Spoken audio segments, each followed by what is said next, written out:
All right, let's take a look at number 11 on page 624. We are in section 14.2 entitled Conic sections Parabolas. All right, the equation in number 11 is x plus y squared equals -1. Our goal is to give P the vertex, the focus, and the directrix of the parabola.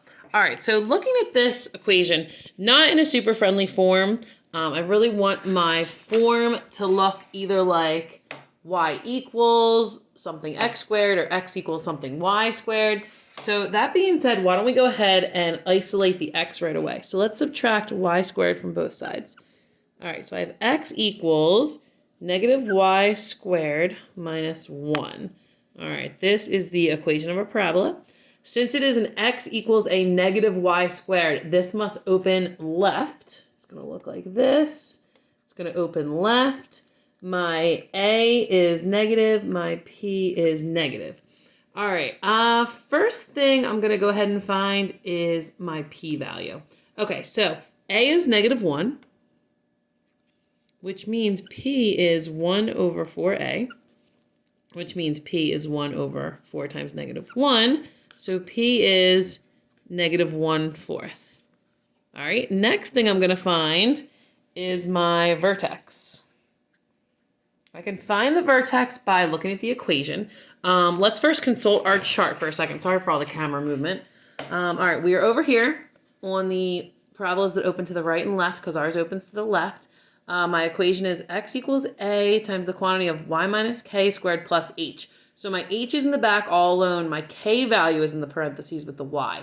All right, so that being said, my h is back here. So my vertex is -1, comma, and my k value should be up here with the y. Since there's nothing there, it must be like y minus 0 quantity squared.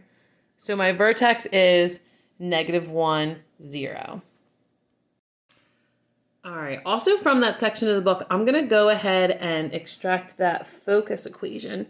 And it tells me that the focus happens at h plus p, comma, k. So in this case, my focus is h plus p, that's -1, plus -1/4, comma k, which is 0. So my focus is, what is that, -1 and 1/4. You could also put -5/4, comma 0 is where my focus occurs. You know what, let me write the other answer as well. If you wrote it as -5/4, comma 0, that is equivalent. All right, now let's get that directrix equation. Again, from that same part of my chart, it says that the directrix is x equals h minus p. All right, in this case, x equals h, -1, minus p, -1/4. X equals -1 minus negative is like plus 1/4. That would be x equals -3/4.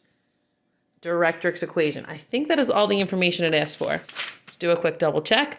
State P, got it. State the vertex, got it. State the focus, either one of these, got it. State the directrix. Awesome. That is everything. Now, if you didn't want to use the equations, you could instead have drawn the graph and counted off to find P and kind of literally counted off to find the focus and the directrix. That works just as good too. I chose to go equations route this time. The sketch or the equations, both a really good way to go. You could even do both in conjunction and kind of work it out together. All right, I hope this was helpful. Have a great night.